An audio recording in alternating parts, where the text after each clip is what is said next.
नमस्कार, मैं हूं सौरभ चंद केसरी और अपने यूट्यूब चैनल में आपका स्वागत करता हूं। बहुत दिनों के बाद फिर से एक बार आप लोगों के लिए रसायन विज्ञान का टॉपिक लेकर के आया हूं। टॉपिक वाइज एमसीक्यू कराऊंगा, केवल प्रश्न और उत्तर करेंगे हम लोग, क्वेश्चन और आंसर, क्योंकि टाइम ज़्यादा लग जाएगा। आप लोग किताबें पढ़ते रहिए। अगर किसी टॉपिक में किसी प्रश्न में डाउट हो तो कमेंट करिएगा, मैं उस पर डिटेल वीडियो बना दूंगा। ठीक है, पहला प्रश्न चलते हैं और मैं ये भी प्रयास करूंगा कि आपको एक्सप्लेन करता रहूं थोड़ा बहुत। ठीक है, पहला प्रश्न है, निम्नलिखित में से किसके अणुओं के बीच आकर्षण बल अधिकतम लगता है। देखिए, हम लोग क्या करने वाले हैं कि टॉपिक वाइज, पहला टॉपिक क्या है हमारा, पदार्थ। इस पहले जो सामान रसायन विज्ञान एक परिचय है, इसमें आपको 8-10 टॉपिक मिलेंगे। पहला टॉपिक पदार्थ है। पदार्थ से जितने भी प्रीवियस ईयर में प्रश्न आए हैं हम उनको करेंगे। तो किनके बीच आकर्षण बल अधिकतम होता है, तो ठोस के। ठीक है ना, याद रखिएगा कि ठोस के जो अणु हैं वो आपस में बहुत ही क्लोज्ड, नज़दीक, मतलब पैक्ड रहते हैं। मतलब इसीलिए इनका आकार और आयतन निश्चित होता है। द्रव के अणु ठोस के अपेक्षा दूर दूर विन्यासित रहते हैं। ठीक है ना, और गैस के बिल्कुल दूर दूर होते हैं, इसीलिए गैस में जो आकर्षण बल होता है वो नहीं होता है। हम उसे नगण्य कहते हैं, शून्य के बराबर। ठीक है ना, जबकि द्रव में अणुओं के बीच आकर्षण बल होता है, परंतु ठोस से कम, न्यूनतम होता है। क्लियर है। पदार्थ की भौतिक अवस्थाएं 3 होती हैं, ठोस, द्रव, गैस। हालांकि 2 और खोजे जा चुके हैं, चौथी अवस्था प्लाज्मा और 5वीं अवस्था बोस-आइंस्टीन कंडेंसेट। क्लियर है।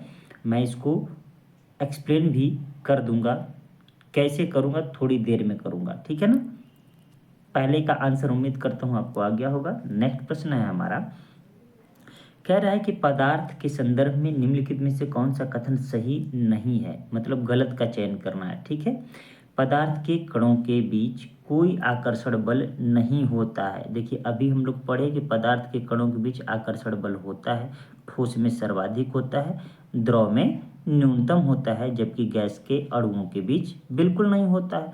इसका मतलब ये ऑप्शन गलत है और यही हमारा आंसर भी हो जाएगा। क्यों? क्योंकि हमको गलत ही चयन करना है। ठीक है, हालांकि पढ़ लेते हैं। पदार्थ के कण द्रव और वायु में सतत स्थानांतरित होते हैं। ठीक है ना, द्रव और वायु कह रहा है, मैं एक्सप्लेन कर दूं कि इनके अणु दूर दूर होते हैं, इसीलिए आपस में क्या होते हैं, स्थानांतरित होते रहते हैं। स्थानांतरित मतलब गति करते रहते हैं। इसीलिए आप देखेंगे कि द्रव हुआ या गैस हुआ, ये बहते हैं, फ्लो करते हैं। ठीक है ना, तो याद रखिएगा कि इनके द्रव और वायु के अणु गतिशील अवस्था में रहते हैं। ठीक, जबकि ठोस के अणु गतिशील अवस्था में नहीं रहते हैं। क्लियर है। अब देखिए, सी कह रहा है पदार्थ कणों से बना होता है। बिल्कुल सही बात है, ये दोनों सही बात है। पदार्थ के कणों के बीच अंतर होता है, बिल्कुल अंतर होता है भाई। ठोस के अणु ठोस होंगे, उनके बीच जगह कम होगा, हैं, और द्रव के अणु द्रव होंगे, गैस के अणु गैसीय होंगे। इसका मतलब सबके कणों के बीच, कण मतलब अणु की बात कर रहा है। ठीक है ना, अवयवी कण। तो यहाँ पर हम स्पष्ट रूप से जान सकते हैं कि पदार्थ के कणों के बीच अंतर होता है। ठीक है ना, तो इसका आंसर क्या होगा, ऑप्शन ए होगा। क्यों? क्योंकि कोई आकर्षण बल नहीं होता है ये बोल रहा है, जबकि आकर्षण बल होता है। हमें सही नहीं है चूज करना, इसलिए ऑप्शन ए का चयन करेंगे। नेक्स्ट प्रश्न है, ठोस के कणों के संदर्भ में निम्नलिखित में से क्या सही है। सही कथन का चयन करना है। कह रहा है कि वे यादृच्छिक रूप से गतिशील होते हैं। क्या ठोस के कण गतिशील अवस्था में रहते हैं क्या? आप कभी देखे हैं कि ईंट गति कर रहा हो? ऐसा तो है नहीं। इसका मतलब ये तो गलत हो गया। गतिशील अवस्था में कौन होते हैं? आप कहेंगे कि अभी बताएं सर, द्रव और गैस। ठीक है ना, इसीलिए इनके अणु सतत स्थानांतरित रहते हैं। कह रहा है उनके बीच बड़े अंतराल होते हैं। क्या यहाँ पर मैं ठोस का एक बनाया हूँ, क्या अंतराल है क्या? आपस में सटे सटे हैं ना, एकदम अच्छे तरीके से विन्यासित है ना, तो मतलब ये भी गलत हो गया। उनके बीच अंतराल नहीं होता, जबकि द्रव और गैसों के बीच में अंतराल होता है। ये देखिए, अंतराल दिख रहा होगा आपको। ठीक है, कह रहा है व्यवस्थित तरीके से विन्यासित होते हैं। ठोस के कण व्यवस्थित तरीके से विन्यासित होते हैं, एकदम सही है, इसीलिए उनका एक ज्यामितीय आकार भी होता है। ठीक है, अब कह रहा है उनमें न्यूनतम आकर्षण होता है, ये गलत है, उनमें भाई अधिकतम होता है। अभी जस्ट पढ़े हैं ना, इसका मतलब option C is right answer. Clear है। अब देखिए प्रश्न पढ़ने से आप सीखते क्या हैं, ऑप्शन पढ़ने से यही सीखते हैं कि द्रव और गैस के जो अणु हैं वो गतिशील होते हैं, उनके बीच बड़े अंतराल होते हैं, किसके, द्रव और गैस के बीच में, ठीक है ना, और उनमें न्यूनतम आकर्षण होता है। ठीक है ना, गैस में तो आकर्षण होता ही नहीं है, हम नगण्य बोलते हैं, नगण्य, शून्य न बोल सकते हैं इसलिए नगण्य बोलते हैं। ठीक है ना, और ठोसों के जो गुण हमने क्या पढ़े, वो व्यवस्थित तरीके से विन्यासित रहते हैं, उनके अणुओं के मध्य न्यूनतम अंतराल होता है। आपको अंतराल मैं दिखा देता हूँ यहाँ पर फिर से बना करके, और उस अंतराल को क्या कहते हैं वो भी मैं बताऊँगा, जैसे मैंने ये विन्यासित कर दिया हूँ। ठीक है ना, अब आप इसमें देख सकते हैं कि ये स्थान जो खाली दिख रहा है, ये वाला जो मैं थोड़ा थोड़ा दिखा रहा हूँ, उसको बोलते हैं इंटरमॉलिक्यूलर स्पेस, अंतरा अणुक आकाश। ठीक है ना, और यह अंतरा अणुक आकाश ठोसों में सबसे कम होता है। ये अंतराल क्या होता है, न्यूनतम होता है। यहाँ बड़े अंतराल दे रहा है ना, बड़े अंतराल द्रवों में होता है और गैसों में होता है। ये देखिए गैस के हैं अणु, मान लीजिए इतना दूर दूर। ठीक है, तो अगर यहीं पर देता है उनके बीच न्यूनतम मतलब सबसे कम अंतराल होते हैं, तो यह भी सही हो जाता। क्लियर है ना, व्यवस्थित तरीके से विन्यासित हैं, ये तो सही है। नेक्स्ट प्रश्न की ओर बढ़ते हैं। नेक्स्ट प्रश्न है हमारा, अभी तक वैज्ञानिकों द्वारा पदार्थ की कितनी अवस्थाएं तय की गई हैं, तो भाई 5। ठीक है ना, देखिए पदार्थ की भौतिक अवस्थाएं 3 हैं, रासायनिक अवस्थाएं 2 हैं। रासायनिक अवस्था में शुद्ध और अशुद्ध पदार्थ लेकर के चलते हैं, शुद्ध में तत्व और यौगिक और अशुद्ध में मिश्रण ले लेते हैं। जब भौतिक अवस्थाओं की बात करते हैं तो हम लोगों को क्या क्या याद रहता है, सॉलिड, लिक्विड और गैस। ठीक है ना, यही 3 भौतिक अवस्थाएं, लेकिन भविष्य में बाद में चौथी और 5वीं अवस्थाएं खोजी गई। कैसे भाई, ये गैस के बाद एक आ जाता है प्लाज्मा, और 5वीं अवस्था बोस आइंस्टाइन कंडेंसेट। मतलब सत्येंद्रनाथ बोस भारत के वैज्ञानिक थे, उन्होंने इसको खोजा और आइंस्टीन ने इसको प्रूव किया, इसीलिए दोनों के सम्मान में बोस आइंस्टीन कंडेंसेट नाम दिया गया। कंडेंसेट मतलब ठंडा करके। यह कैसे, 5वीं अवस्था कैसे प्राप्त की गई, चौथी वो बता देता हूँ। देखिए सोचिएगा, ठोस को जब हम ज़्यादा गर्म करते हैं तो क्या हो जाता है, लिक्विड हो जाता है। लिक्विड को गर्म करते हैं तो क्या हो जाता है, गैस। और गैस को जब उच्च ताप देते हैं तो क्या बन जाता है, प्लाज्मा।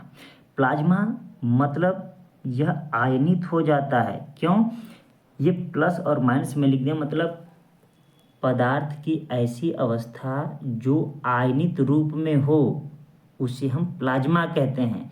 याद रखिएगा, ये ब्रह्मांड में 99% प्लाज्मा ही है, और यह 20,000 डिग्री सेल्सियस पर यह स्पष्ट रूप से दिखाई देता है। प्लाज्मा मतलब आयनित हो जाते हैं भाई।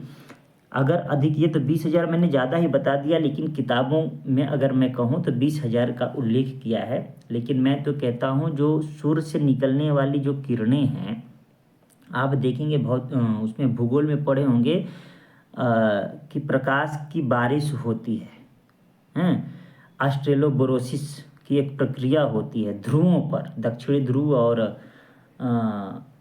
उत्तरी ध्रुव पर, तो वो आयनों की ही बारिश होती है। तो याद रखिएगा, जो सूर्य हुआ, जितने तारे हैं जिनका टेम्परेचर हाई है, वो किस अवस्था में पाए जाते हैं, तो आप कहेंगे प्लाज्मा अवस्था में।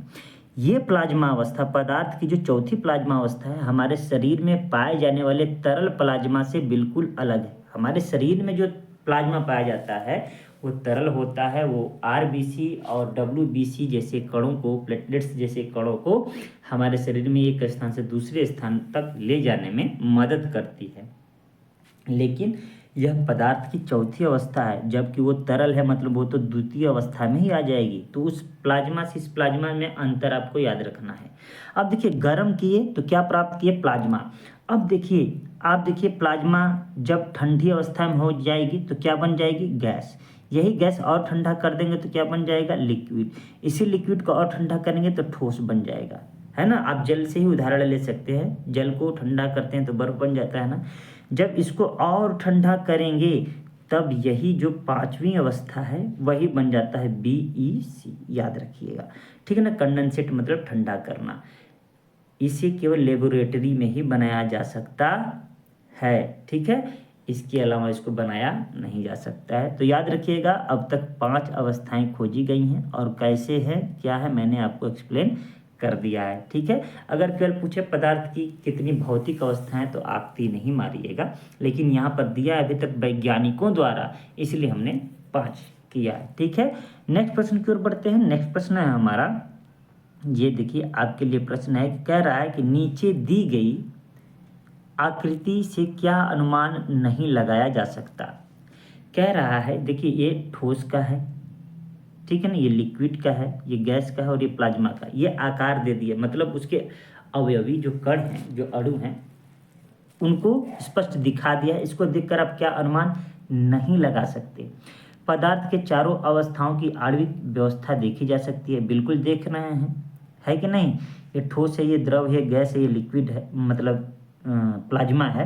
प्लाज्मा में ये देखेंगे आप प्लस माइनस बनाया हुआ है तो स्पष्ट रूप से दिख रहा है, तो इसका तो अनुमान लगाया जा सकता है, इसमें कोई दिक्कत नहीं है। जो नहीं लगाया जा सकता हमको उसको टिक करना है। कह रहा है प्लाज्मा एक तरल पदार्थ है जो शरीर की सभी कोशिकाओं में मौजूद है। ये बात तो सही कह रहा है, प्लाज्मा एक तरल पदार्थ है, लेकिन हमको इस कह रहा है नीचे दी गई आकृति का क्या अनुमान नहीं लगाया जा सकता है। तो ये इन्हीं के बारे में पूछ रहे हैं, इन्हीं चारों के बारे में, तो ये गलत है। पूछिए क्यों भाई, हम प्लाज्मा को देख करके हम पता कर ले रहे हैं ये तरल नहीं है, ना ही ठोस है, ना ही गैस है, ये तो एक अलग ही है कि नहीं है। तो यहाँ प्लाज्मा एक तरल पदार्थ दिया है जो शरीर की सभी कोशिकाओं में पाया जाता है। ये ऐसे तो बायोलॉजिकली ये सही है, अगर यह चित्र नहीं दिया होता तो यह भी सही होता, हम इसको गलत नहीं काटते, परंतु मैं इसको यहाँ गलत काट रहा हूँ क्योंकि इसको देख करके आंसर देना है। क्लियर है। कह रहा है यह आकृति पदार्थ की चौथी अवस्था अर्थात प्लाज्मा को प्रदर्शित करती है, बिल्कुल इसको देख करके यही लग रहा है, ये भी सही है। यह आकृति पदार्थ की विभिन्न अवस्थाओं के बारे में जानकारी प्रदान करती है, बिल्कुल सही जवाब। इसका मतलब ऑप्शन बी गलत है और हमें अनुमान नहीं लगा सकता, गलत ही चयन करना है। इसका मतलब इसके हिसाब से option B is right answer. Clear है। मैं जो कह रहा हूँ ध्यान से सुनिएगा, चित्र को देखकर जवाब देना है। वैसे तो जब इसको पढ़ेंगे तो ये सत्य बात लिखा है, लेकिन चित्र के अनुसार यह गलत बैठ रहा है। क्यों, अभी मैं पिछला ही एक्सप्लेन किया था कि पदार्थ की 5वीं अवस्था और शरीर में जो तरल पदार्थ है उसमें अंतर है, ठीक है। तो इस तरीके से अब देखिए ये जो प्रीवियस ईयर है मैं बता दूं, आप अगर लेना चाहें किताब तो ले सकते हैं, उसमें गलत आंसर दिया है ये, ठीक है ना, उसमें गलत आंसर दिया है। ये ऑप्शन ए शायद माना है उसमें, मुझे ध्यान नहीं है, लेकिन आपको याद रखना है कि option B is right answer. ये यूथ कंपटीशन का प्रीवियस ईयर है, यूथ कंपटीशन बुक में रेलवे का पूरा आ जाएगा, ठीक है। नेक्स्ट प्रश्न की ओर बढ़ते हैं। नेक्स्ट प्रश्न है हमारा, कह रहा है विसरण अत्यधिक तीव्रता से होता है। विसरण समझते हैं, फैलना, कौन बहुत तेजी से फैलेगा, ये चीज प्रश्न पूछ रहा है आपसे, ठीक है। क्या ठोस, द्रव, गैस या प्लाज्मा। देखिए प्लाज्मा तो कोई मतलब चौथी अवस्था है जो आयनित हुआ है, जो आयन के रूप में होते हैं ना, लेकिन जिनके अणु सबसे दूर दूर होते हैं वही क्या होंगे भाई, तो आप कहेंगे कि वही तीव्रता से फैलेंगे। विसरण मतलब फैलना, ठीक है ना, तो गैस हो गई। यहाँ पर जो आंसर होगा option C is right answer, gas. Gas के जो अणु हैं वो बहुत अधिक तेजी से फैलते हैं। आप एक कोने में अगर, एक कमरे के कोने में अगर सेंट मार देते हैं तो पूरा कमरा क्या हो जाता है, सेंट पहुंच जाता है, उसका सुगंध पहुंच जाता है, ठीक है। तो उम्मीद करता हूं ये आपको समझ में आ गया होगा। नेक्स्ट प्रश्न है, कह रहा है कौन सा कथन गलत है, गलत का चयन करना है, ठीक है। पहले चारों पढ़ेंगे। कह रहा है पदार्थ के कण स्थिर अवस्था में होते हैं। ध्यान से समझिएगा, क्या पदार्थ के कण स्थिर अवस्था में होते हैं। भाई पदार्थ के कण ठोसों में स्थिर होते हैं, लेकिन द्रवों में देखते हैं गति करते हैं, और गैसों में तो पूछिए ही मत कैसे उड़ते हैं, है कि नहीं। तो यह बात तो गलत लग रही है। आगे पढ़ते हैं। पदार्थ के कण बहुत छोटे होते हैं, ये तो बिल्कुल सही बोल रहा है कि नहीं। पदार्थ के कण एक दूसरे को आकर्षित करते हैं, ये भी बिल्कुल सही है भाई, एक दूसरे को आकर्षित करते हैं, ठीक है। पदार्थ के कणों के बीच रिक्त स्थान होता है, ये भी सही है। केवल एक ही ऑप्शन गलत है और उसी का चयन करना है, इसका मतलब इसके हिसाब से ऑप्शन ए हमारा सही आंसर हो जाएगा। क्लियर है ना। रिक्त स्थान को क्या बोलते हैं भाई, अभी बताया था ना, तो आपको याद है inter molecular space. Inter molecular space इसको हम बोलते हैं हिंदी में अंतरा अणुक आकाश। क्या बोलते हैं, अंतरा अणुक आकाश। सबसे अधिक किस में होता है, तो आपके गैसों में। सबसे कम किस में होता है, ठोसों में। क्लियर है। नेक्स्ट प्रश्न की ओर बढ़ते हैं। नेक्स्ट प्रश्न है कि एक शुद्ध पदार्थ है, तो चीनी का घोल, मीथेन, दूध, वायु। याद रखिएगा शुद्ध पदार्थ मीथेन है। अब रटने की जरूरत नहीं है। मीथेन मीथेन क्या है, एक यौगिक है जिसका फार्मूला है CH4।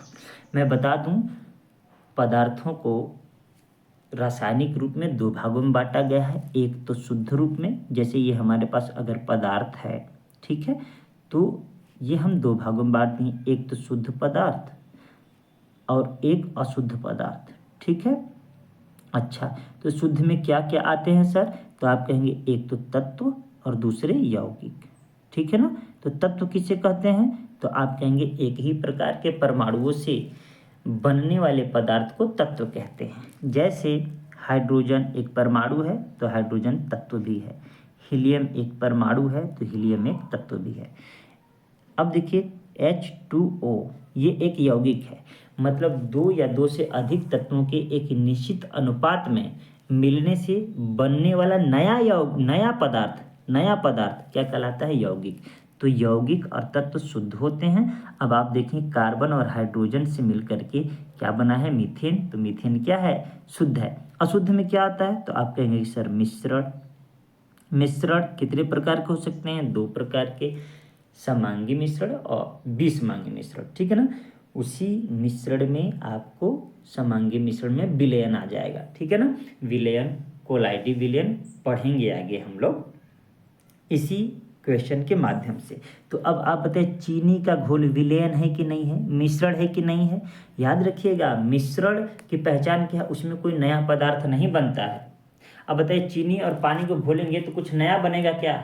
अब ये मत करिए सर शरबत बनेगा, अरे भाई नाम शरबत है, लेकिन आप क्या करेंगे कि यौगिक को भौतिक अवस्था से अलग नहीं कर सकते हैं, इसको ताप दाब दे करके कार्बन हाइड्रोजन में अलग नहीं कर सकते हैं। जबकि भौतिक अवस्था द्वारा चीनी के घोल को चीनी और पानी से अलग कर सकते हैं। गर्म कर देंगे तो चीनी ज्यों कहते हैं बैठा रह जाएगा और पानी क्या होगा, उड़ जाएगा। बात समझ में आया। दूध भी क्या है, अशुद्ध है, यह एक विलयन है जिसको हम कहते हैं कोलाइडी विलयन। अब आप कहेंगे कि इसमें तो सर दिखता नहीं है, कोलाइडी विलयन में इसको विषमांग मिश्रण कहते हैं, कभी समांग मिश्रण मत कहिएगा, पढ़ाएंगे अभी। तो यह भी अशुद्ध है। वायु में तो आपको पता है तमाम तरीके के तत्व यौगिक तत्व रहते हैं, जैसे हाइड्रोजन है, गैस है, ऑक्सीजन है, नाइट्रोजन है, हीलियम है, आर्गन है। ये तो तत्व के रूप में हो गए। अणु के रूप में अब देखिए यौगिक कौन कौन से मिले हैं इसमें, कार्बन डाइऑक्साइड, मीथेन और CFC। तो वायु भी क्या है, मिश्रण है। तो शुद्ध पदार्थ कौन हुआ, एक यौगिक होना चाहिए और वो यौगिक क्या है, मीथेन है। क्लियर है। जल दे सकता था, कोई भी यौगिक का नाम देगा तो वो शुद्ध होगा, बाकी मिश्रण का नाम देगा अशुद्ध होगा। दूध में मैं आपको बता दूं ये क्यों विषमांग मिश्रण है, क्योंकि दूध को जब गर्म करते हैं तो मलाई आ जाता है कि नहीं। वो मलाई क्या होता है, फैट, मतलब दूध में फैट मिला हुआ है, दूध में जल मिला हुआ है। तो दूध का जो लिक्विड वाला पार्ट है और फैट मतलब ठोस वाला पार्ट दोनों अलग अलग दिख रहा है ना, इसलिए क्या है, ये विषमांगी मिश्रण है, अर्थात यह एक कोलाइडी विलयन है। आगे पढ़ेंगे, इतना आपके लिए काफ़ी है। नेक्स्ट प्रश्न की ओर बढ़ते हैं। नेक्स्ट प्रश्न है हमारा, निम्नलिखित में से कौन से विधान सत्य हैं। अच्छा, सत्य का चयन करना है। अब ध्यान से सुनिएगा, ए दिया है दृढ़ता मतलब कितना कठोर है, टाइटनेस। और एक है संपीड्यता मतलब किसी को हम दबाते हैं तो कितना दबता है, ठीक है ना। कह रहा है पदार्थ के अनुसार कणों के स्थान के आधार पर आकार बदलता है। उदाहरण के लिए देखिए, कह रहा पदार्थ के प्रकार के अनुसार, पदार्थ के अलग अलग प्रकार होते हैं, कणों के स्थान के आधार पर आकार बदलता है। बिल्कुल सही बात है, लेकिन यहाँ क्या कर रहा है, दृढ़ता कठोरता के बारे में हमको बताना है। क्या इससे कठोरता की परिभाषा निकल आती है क्या? कठोरता की परिभाषा तो यही है कि जिनके अवयवी कण आपस में बहुत नज़दीक नज़दीक पैक्ड होते हैं, उनके अणुओं के बीच न्यूनतम स्थान होता है और वह व्यवस्थित रूप से विन्यासित होते हैं, उन्हें दृढ़ता कहते हैं, ठोस कहते हैं, है कि नहीं। अब देखिए दिया उदाहरण के लिए, ठोस पदार्थों का निश्चित आकार होता है, जबकि तरल का जिस पात्र में रखे उसी का आकार प्राप्त कर लेता है। देखा जाए तो गैसों का कोई आकार नहीं होता। ये तो हमको परिभाषा दे करके हमको समझा रहा है, दृढ़ता के बारे में समझा ही नहीं रहा है।